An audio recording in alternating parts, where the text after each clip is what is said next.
Hello बच्चों,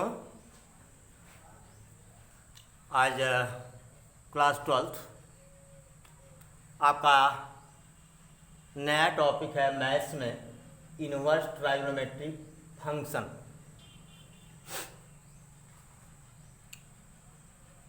प्रतिलोम त्रिकोणमितीय अनुपात। प्रतिलोम त्रिकोणमितीय अनुपात। तो आज का वीडियो जो होगा वो रिवीजन का होगा। क्लास 1 में जो हम लोग ट्राइगोनोमेट्रिक फंक्शन त्रिकोणमितीय फलन पढ़े थे तो उसको दोहराएंगे और थोड़ा सा इसका लेवल हम लोग बढ़ाएंगे। ठीक है, तो सबसे पहले हम आते हैं और बहुत सारी चीज़ें हैं जैसे मान में, जैसे 0 degree, π/2 degree, 3π/2 degree, pi degree, 2 pi degree, 4 pi, ऐसे। तो इस पर वैल्यू कितना होता है इसके लिए एक ट्रिक बताया गया था आप लोगों को, और ना याद हो तो फिर से आप वीडियो देख लें, क्योंकि वैल्यू रट नहीं पाएंगे आप, बिल्कुल रट नहीं पाएंगे, वो ट्रिक से आता है। तो आइए देखिए, हम सबसे पहले लेते हैं graph of sine x. Graph of sine x, तो यहाँ पता है हमको कि साइन एक्स की जो वैल्यू होती है +1 और -1 के बीच में होती है। +1 से अधिक नहीं होती, -1 से कम नहीं होती। अच्छा, साइन 0 पर 0 और π/2 पर इसकी वैल्यू 1 होती है, पाई पर फिर 0 हो जाती है ना, 3π/2 पर -1 होती है, 2 पाई पर 0 होती है, 5π/2 पर क्या होता है +1 होता है, 3 पाई पर क्या होता है 0। जरा ग्राफ मिलाइए इसको ऐसे,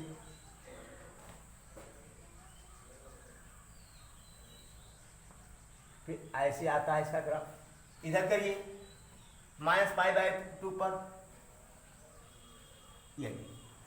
ये आपको ग्राफ बताया गया था। ठीक है, खींचना बताया गया था, फिर से हमने खींच दिया। सबसे बड़ी बात आती है पीरियड क्या है साइन एक्स का। पीरियड जैसे वेब में पढ़े थे हम लोग, टाइम इंटरवल, टाइम पीरियड ना, वह समय जिसमें कोई वस्तु अपना एक दोलन पूरा कर लेती है।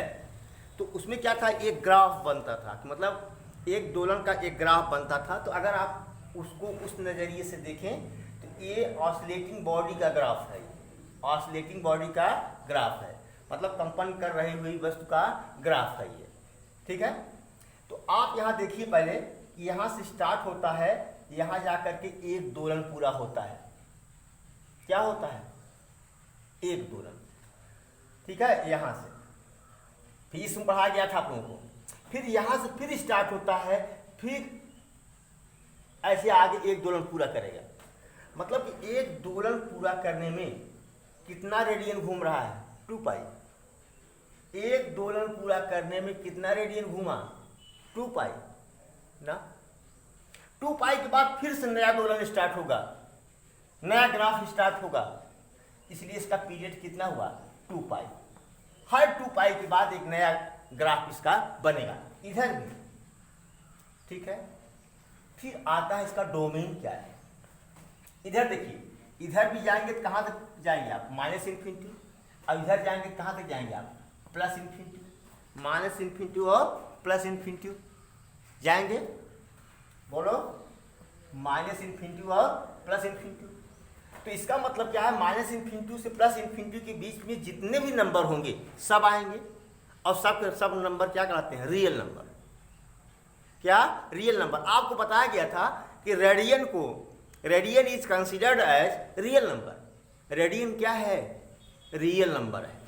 तो क्या हम डोमेन में हम ऑल रियल नंबर नहीं कह सकते, कह सकते हैं। रेंज क्या है, -1 से +1, मतलब +1 से -1, तो इसका रेंज क्या हुआ, क्लोज इंटरवल 1 -1। चलो भाई, अब यह आपका हो गया 11 का। अब बेटा आओ कक्षा 12। रिलेशन एंड फंक्शन में देखो, जरा देखो बेटा, क्या ये वास्तव में फंक्शन है? क्या यह वास्तव में फंक्शन है कि नहीं? देखिए पहले, ये फंक्शन है। हर x के लिए आपको एक y मिलेगा। यहाँ x एक y मतलब f(x), हर x के लिए एक f(x), हर x के लिए एक f(x), हर x के लिए एक f(x), हर x के लिए एक f(x) ना, इधर जाइए चाहे इधर जाइए, ठीक है।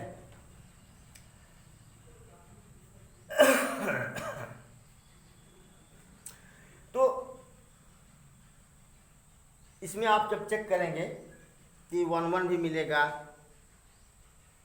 मेनी 1 भी मिलेगा, ठीक है, आंटो भी मिलेगा, तो ये सब फंक्शन इसमें मिलेंगे। देखिए पहले ये तो 1 1 हमने बता दिया, हर x के लिए एक y, हर x के लिए एक y, हर x के लिए एक y ना। लेकिन यहां पर जरा देखो, इसे मान लो ये x1 है, ये xn है, हाँ, ये y1, ये y है, ये y है। तो यहां देखो एक x के लिए क्या हुआ, x मतलब 2x का मान क्या है, y है, 2x का मान क्या है, y है, तो मेनी 1 हो गया, मेनी 1 हो गया। तो कहने का मतलब यह है कि हमको इसमें बहुत कुछ नहीं जाना है अंदर, केवल आज हमको सिर्फ इतना ही समझना है कि ये फंक्शन है। और हमको एक चीज यह देखना है, क्योंकि हमको इनवर्स ट्राइगोनोमेट्रिक फंक्शन पढ़ना है, इनवर्टिबल फंक्शन पढ़ना है, तो कोई भी फंक्शन इनवर्टिबल कब होता है? इनवर्टिबल फंक्शन कब होता है? जब वो बाइजेक्टिव होता है। क्या होता है? बाइजेक्टिव होता है। बाइजेक्टिव मतलब 1 1 और 1 1 हो, 1 1 हो, 1 1 हो और क्या हो, आंटो। अगर फंक्शन 1 1 है और आंटो है तब मतलब क्या है, ये बाइजेक्टिव है। और अगर बाइजेक्टिव है तो क्या है, ये इनवर्टिबल है, व्युत्क्रमणीय है। अब देखिए हमने जैसे यहाँ से एक पैरेलल लाइन, एक्स एक्सिस के पैरेलल लाइन खींच दिया, तो यहाँ पर देखो अगर ये y है तो ये भी y है। हमने कहा x के 2 वैल्यू के लिए, x के 2 वैल्यू के लिए डोमेन में, x के 2 वैल्यू के लिए को डोमेन में क्या है, एक इमेज है, तो मेनी 1 हो गया। क्या हो गया, मेनी 1 हो गया। और हमको यहाँ पर बाइजेक्टिव केवल प्रूव करना है कि 1 1 आंटो, 1 1 आंटो, तब इनवर्टिबल होगा, ठीक है। मतलब 2x का मान क्या है, y, x की 2 वैल्यू के लिए fx क्या है, सेम है। इसका मतलब क्या हो गया, मेनी 1। तो जरा देखते हैं वह डोमेन, उस डोमेन की ब्रांच देखते हैं जहां पर ये आपका फंक्शन सिर्फ बाइजेक्टिव है, मतलब 1 1 है और आंटो है, 1 1 है और आंटो है। जरा यहां तक हम आए, यहां तक, इसके इधर नहीं जा रहे हैं, और यहां तक ना, यहाँ हर x के लिए एक y, हर x के लिए एक y, हर x के लिए एक y मिल रहा है ना। यहाँ हर x के लिए एक y, हर x के लिए एक y, हर x के लिए एक y, हर x के लिए एक y। मतलब कहने का कि -π/2 से π/2 तक ये क्या है, 1 1 है। क्या है, 1 1 है, ठीक है। x के 2 मान के लिए एक वैल्यू नहीं मिल रही है, x के 2 मान के लिए एक fx नहीं मिल रहा है, x के 2 मान के लिए 2 sin x नहीं मिल रहा है, नहीं मिल रहा है ना। यहाँ पर क्या है, ये फंक्शन 1 1 है। और प्रत्येक x के लिए प्रत्येक y है, प्रत्येक x के लिए प्रत्येक y है, प्रत्येक x के लिए fx है, इसलिए क्या है, आंटो है। मतलब कोडोमेन में कोई ऐसा एलिमेंट नहीं बचेगा, कोडोमेन में कोई ऐसा y नहीं बचेगा जो किसी न किसी x का इमेज न हो, जो किसी न किसी x का इमेज न हो। इसलिए क्या है, ये -π/2 से π/2 तक क्या है, ये बाइजेक्टिव है। ठीक है, तो यहाँ लिखा हमने प्रिंसिपल वैल्यू ब्रांच या रिस्ट्रिक्टेड रेंज, यहाँ पर मैं लिख दे रहा हूँ -π/2 से π/2 क्लोज इंटरवल, ये प्रिंसिपल वैल्यू ब्रांच है या इसको कह दो रिस्ट्रिक्टेड रेंज। इस रेंज में फंक्शन क्या होता है, बाइजेक्टिव होता है, 1 1 और आंटो होता है। ठीक है, जब आपको हम वो दिखा रहे थे इंजीनियरिंग लेवल का क्वेश्चन रिलेशन एंड फंक्शन में दिखाए थे, तो उसमें हम दिखाए थे अगर f(x) इक्वल टू पॉजिटिव, जब इंक्रीजिंग बताए थे, आपको क्या बताए थे, इंक्रीजिंग बताए थे कि अगर f(x) क्या हो, f'(x) क्या हो, इंक्रीजिंग हो, तो फंक्शन क्या होता है, 1 1 और आंटो होता है। 1 1 मतलब बाइजेक्टिव होता है। तो देखो 1 1 होता है, क्या होता है, 1 1 होता है। जरा देखो यहाँ से लेके यहाँ तक तो ये इंक्रीजिंग है, यहाँ से लेके यहाँ तक क्या है, डिक्रीजिंग है। तो आप लोग आगे पढ़ोगे एप्लीकेशन ऑफ डेरिवेटिव में strictly increasing function, strictly decreasing function, मतलब निश्चित रूप से यहाँ तक बढ़ रहा है और यहाँ से यहाँ तक क्या हो रहा है, घट रहा है। जब स्ट्रिक्टली इंक्रीजिंग हो, स्ट्रिक्टली क्या हो, डिक्रीजिंग हो, तब ट्राइगोनोमेट्रिक फंक्शन जो होगा वह 1 1 भी होगा और क्या होगा, 1 1 तो होगा, श्योर है क्या होगा, 1 1 होगा, क्या है, 1 1 होगा। लेकिन इस प्रिंसिपल वैल्यू ब्रांच में जरा देखो, इस प्रिंसिपल वैल्यू ब्रांच में इसमें ये आंटो भी है, आंटो भी है, क्योंकि हर x के लिए क्या है, कोई न कोई मान है f(x) का, हर x के लिए sin x का एक मान है ना, क्या हर sin x के लिए एक x है, इसीलिए क्या है, बाइजेक्टिव आंटो भी है। मतलब इस रेंज में -π/2 से π/2 तक फंक्शन आपका क्या हो गया, बाइजेक्टिव हो गया, 1 1 और आंटो हो गया। इसको नोट कर लें। अब हम इतनी मेहनत नहीं करेंगे। हाँ, एक बात और बताना चाहें कि आप कहेंगे क्या सर इतने में, हम तो यहाँ भी देख रहे हैं वैसे π/2 से 3π/2 तक भी, यहाँ तक भी फंक्शन आपका क्या है, 1 1 एंड आंटो, मतलब बाइजेक्टिव है। यहाँ से लेकर के 3π/2 से 5π/2 तक क्या है, ये बाइजेक्टिव है। यहाँ डिक्रीजिंग है, यहाँ तो यहाँ से अगर शुरू करेंगे तो इंक्रीजिंग ही मिलेगा, इंक्रीज ही कर रहा है। और कुछ बच्चा कमेंट किया था हमको स्ट्रिक्टली इंक्रीजिंग या स्ट्रिक्टली डिक्रीजिंग। अगर यहाँ से आप देखें ग्राफ को, यहाँ से अगर आप ग्राफ को देखें तो ये स्ट्रिक्टली इंक्रीजिंग ही है। ग्राफ को यहाँ से देखें तो ये क्या है, ये स्ट्रिक्टली इंक्रीजिंग ही है भैया। यहाँ से देखिए, अगर यहाँ से देखते हैं तो स्ट्रिक्टली डिक्रीजिंग है, क्या है, इसलिए दोनों बात सही है, या तो स्ट्रिक्टली इंक्रीजिंग हो, घट रहा हो, या स्ट्रिक्टली डिक्रीजिंग इंक्रीजिंग हो, बढ़ रहा हो। तो फंक्शन क्या होगा आपका, 1 1, क्या होगा, 1 1। और ठीक है, हाँ, फिर हम अपनी बात को छोड़ दिए कि जैसे हमने कहा कि -π/2 से +π/2 तक फंक्शन आंटो बाइजेक्टिव है। आप ये भी कर सकते हैं साहब π/2 से 3π/2 तक फंक्शन बाइजेक्टिव है, ठीक है, यहाँ से यहाँ तक फंक्शन बाइजेक्टिव है। इसी तरह से पीछे भी होगा, पीछे की साइड में भी होगा।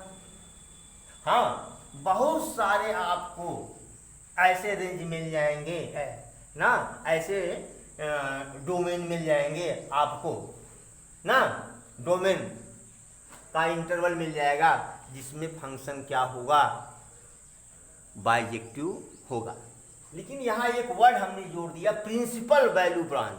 क्या, प्रिंसिपल वैल्यू ब्रांच ना, ब्रांच मुख्य मान शाखा या रिस्ट्रिक्टेड रेंज। तो इसी को -π/2 से +π/2 को ये प्रिंसिपल वैल्यू ब्रांच माना गया है, केवल इसी को कंसीडर किया गया है, इसी में ये बाइजेक्टिव है। बाइजेक्टिव सब में है, ये कहाँ तक दिखाओगे तो अनंत तक जाएगा। कहाँ तक दिखाओगे? अनंत तक जाएगा, अनंत वैल्यू मिलेंगे इसके, ठीक है ना। इसलिए जरूरत पड़ी हमको किसकी? प्रिंसिपल वैल्यू ब्रांच की। तो इसी को -π/2 से +π/2 को हमने क्या मान लिया? प्रिंसिपल वैल्यू ब्रांच ना, या इसी को हमने कह दिया रिस्ट्रिक्टेड, प्रतिबंधित जोन, रेंज, प्रतिबंधित रेंज। रेंज क्या कहते हैं? परिसर, ठीक है। यहाँ तक फंक्शन आपका क्या है? बाइजेक्टिव है, ठीक है। बस इतने में ही सब कुछ हमको चेक करना है और आगे नहीं भागना है, ठीक है ना। इतने में ही चेक करना है, इतने में ही बताना है आपको। इसको नोट कर ले प्लीज।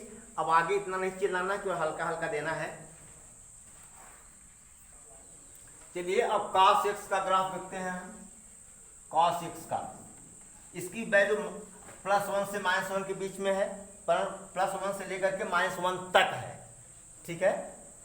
अब 0 डिग्री पर इसकी वैल्यू कितनी होती है? 1, और π/2 पर 0, ये, अब पाई पर -1, 3π/2 पर 0, और 2π पर 1, तो फिर 5π/2 पर 0। वैसे यहाँ भी होगा, इस साइड में भी ऐसे ही होगा, ऐसे -π/2 ये हो गया, ठीक है। अब देखो इसका जरा पीरियड देखो, इसका पीरियड जरा देखा जाए, यह कितने के बाद, कितने समय के बाद ये अपने ग्राफ को क्या करता है? रिपीट करता है। चलो भाई यहाँ से शुरू करता हूँ। जानते हो कि एक दोलन में कुल 4 पार्ट हो जाते हैं। एक दोलन में कुल कितना पार्ट बनता है? 4 पार्ट बनता है, 1 2 3 4 ना। इसे देखो, ये 4 पार्ट बना, एक पार्ट, 2 पार्ट, 3 पार्ट, 4 पार्ट। यहाँ तक जरा देखो, यहाँ से 0 से 2π तक। इसके बाद फिर ये अपना ग्राफ क्या करता है? दोहराना शुरू कर देता है। तो पीरियड कितना हुआ भैया इसका? 2π। हर 2π के बाद ये अपने ग्राफ को दोहराएगा। अब आती बात डोमेन की। इधर भी आप इन्फिनिटी तक जाएंगे, +∞ तक, इधर जाएंगे -∞। डोमेन क्या हुआ? R। डोमेन क्या हुआ? R। रेंज +1 से -1 तक, +1 से -1 तक आपका हो गया ये रेंज। अब फिर कह रहा है कि प्रिंसिपल वैल्यू ब्रांच या रिस्ट्रिक्टेड ब्रांच। जरा देखो भाई, जरा देखो, यहाँ से यहाँ तक देखो जरा, यहाँ से यहाँ तक जरा देखो, ये पाई है। हर x के लिए एक वैल्यू, हर x के लिए एक वैल्यू, हर x के लिए एक वैल्यू कहो, चाहे y कहो, चाहे fx कहो, हर x के लिए है, हर x के लिए एक fx है, हर x के लिए cos x का एक मान है। तो 1 तो हुआ। और ये भी देखो, हर x के लिए sin x का मान अलग अलग है। हर x के लिए sin x का मान क्या है? अलग अलग है। अब बता दूं कि जब आपका जो रेंज हो, ये क्या हो जाए? कोडोमेन हो जाए। क्या हो जाए? कोडोमेन हो जाए। फंक्शन क्या होता है? ऑनटो होता है। तो अब बताओ, यहां से लेकर के यहां तक का रेंज और कोडोमेन दोनों सेम है कि नहीं?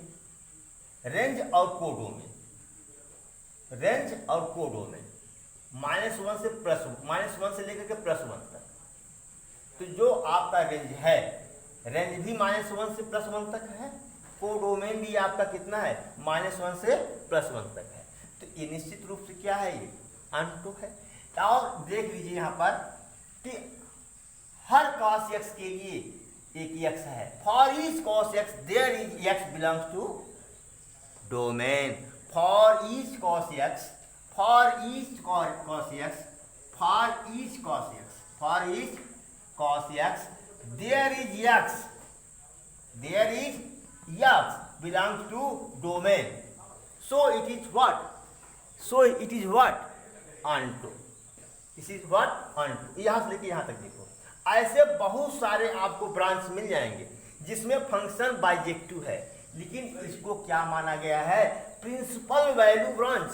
क्या माना गया है? प्रिंसिपल वैल्यू ब्रांच माना गया है। और ये हमेशा हम लोग इसी में दिखाएंगे कि प्रिंसिपल वैल्यू ब्रांच में ये जो हमारा ट्राइगोनोमेट्रिक फंक्शन है यह क्या है? बाइजेक्टिव है।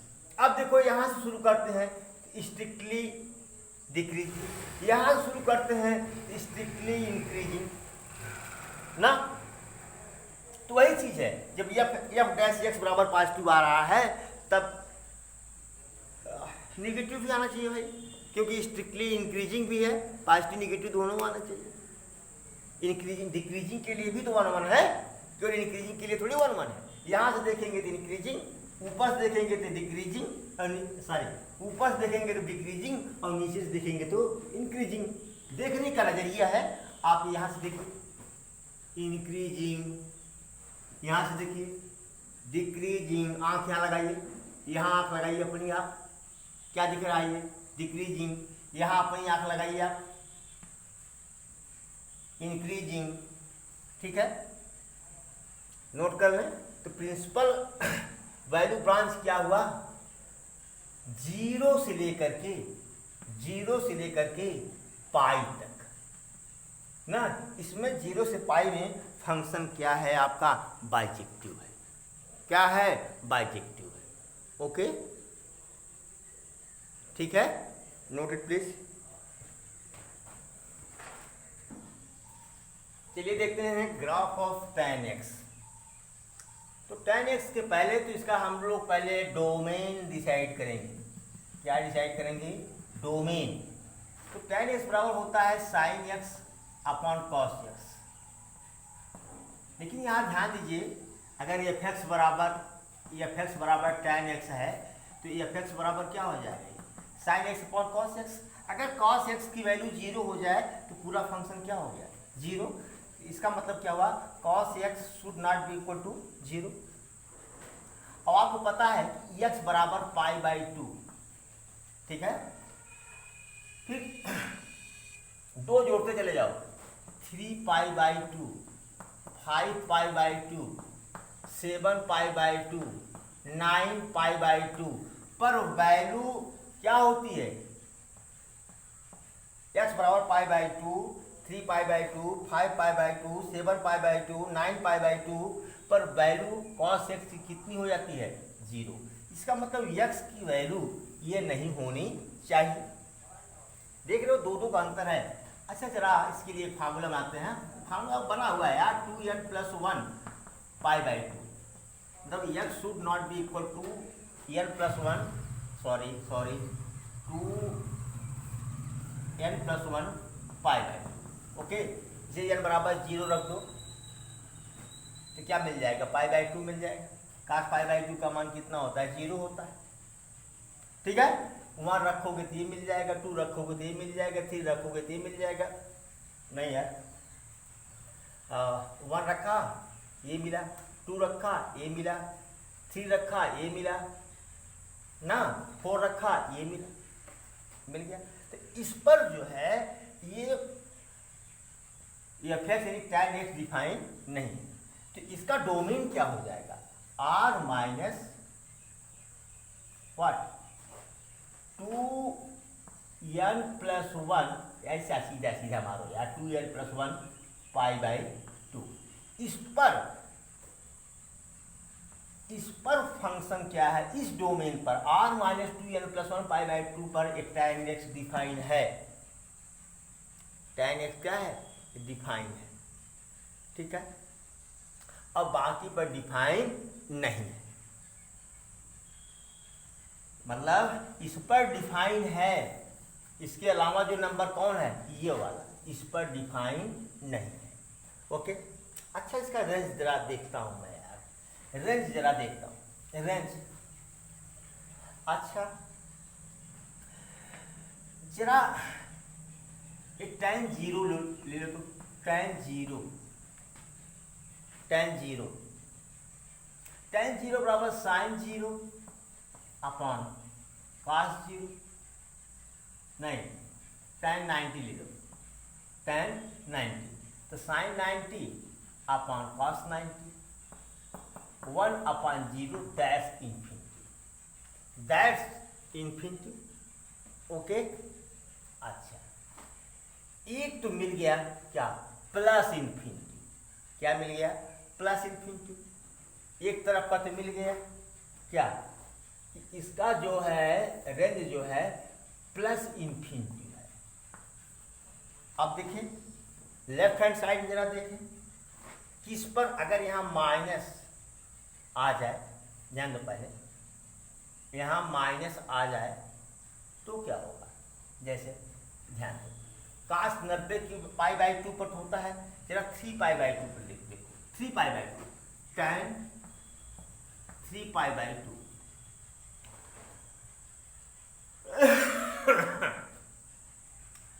कितना होगा, 270 अंश, कितना, चलो तो इसको लिखेंगे साइन 3π/2 अपॉन कॉस 3π/2। अब जरा साइन 3π/2 का मान निकालता हूँ, साइन 3π/2 ये हो गया कितना, साइन 270 अंश ना, बोल यार,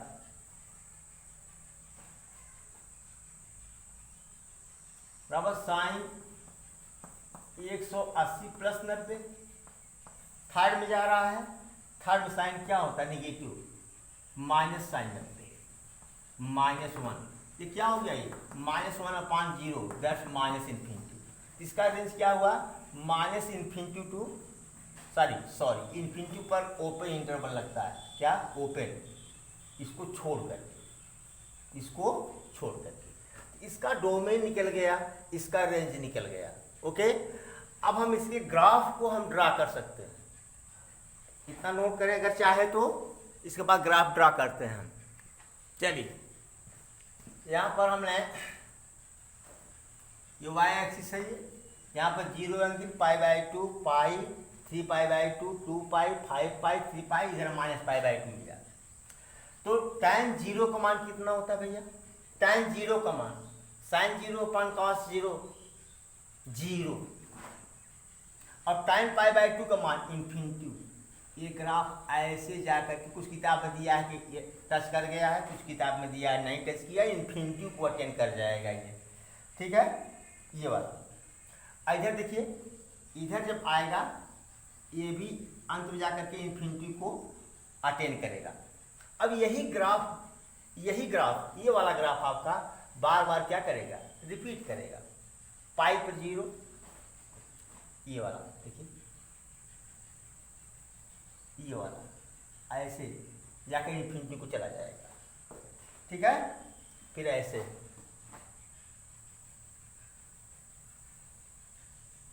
ये चीज, ये आपका हो गया ग्राफ, बताया गया था क्लास 11 में। चलिए ठीक है, अब हमको पढ़ना है पीरियड। क्या पढ़ना है, पीरियड। पीरियड क्या है, कितने रेडियन के बाद यह जो है tan x अपना ग्राफ रिपीट करता है। जरा देखिए पहले यहाँ से -π/2 से पाई को जरा देखिए, ये पाई केवल मॉडुलस तो ये π/2 केवल निरपेक्ष मान लो, ये π/2, ये कितना हुआ, π/2 से 3π/2, ये दूरी कितनी हुई, पाई, यहाँ से यहाँ पाई।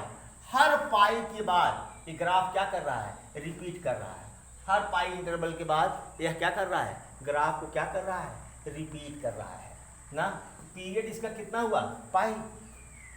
हर पाई के बाद ये अपना ग्राफ क्या कर रहा है, रिपीट कर रहा है।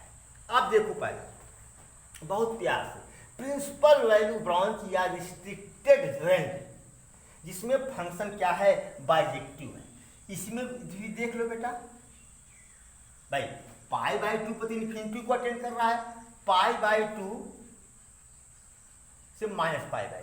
ध्यान पड़े, हर x के लिए क्यों π/2 को छोड़ दो, π/2 को छोड़ दो, तो हर x के लिए एक fx है, हर x के लिए एक tan x है, हर x के लिए एक tan x है ना, तो 1 हुआ।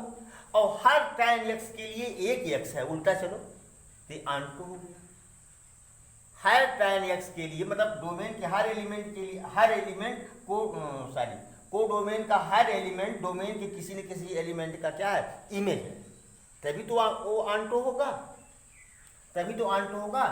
तो अब इसका यह है कि रिस्ट्रिक्टेड जोन क्या होगा। अरे यार, तो रिस्ट्रिक्टेड जोन में हम प्रिंसिपल वैल्यू ब्रांच लेंगे। क्या लेंगे? Principal value branch, principal value branch. तो क्या हुआ भैया, π/2 को तुमको क्या हो जा रहा है, इन्फिनिटी, -π/2 पे इन्फिनिटी तो ओपन इंटरवल कर दो -π/2 और π/2 के बीच ना। इसमें जो फंक्शन है, चाहे ये उठा लो, चाहे ये उठा लो, चाहे ये उठा लो, लेकिन प्रिंसिपल वैल्यू ब्रांच क्या माना गया है, -π/2 से π/2।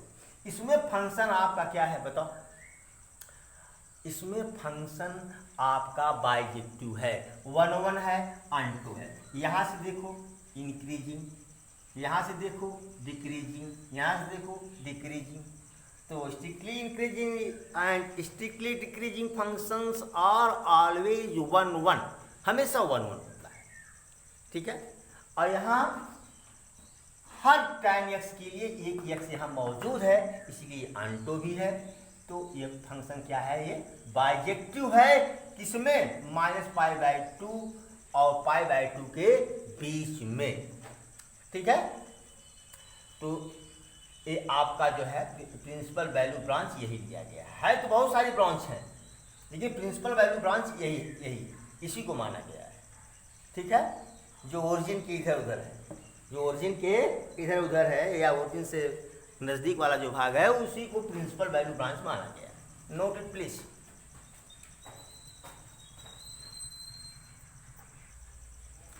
तो चाहता तो मैं 3 का ग्राफ और खींच देता, लेकिन नहीं खींच रहा हूँ कि जब आप लोग देखते हो कि वीडियो लंबा है तो पहले ही हिम्मत हार जाते हो। हिम्मत न हारो, काम करो।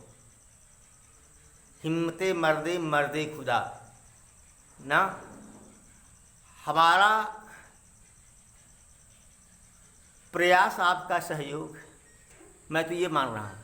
अगर आप पढ़ रहे हैं, समझ लीजिए मेरा सहयोग कर रहे हैं, विद्यालय का सहयोग कर रहे हैं, माता पिता का सहयोग कर रहे हैं। सहयोग ही सही, खूब पढ़िए, खूब पढ़िए। Thank you so much.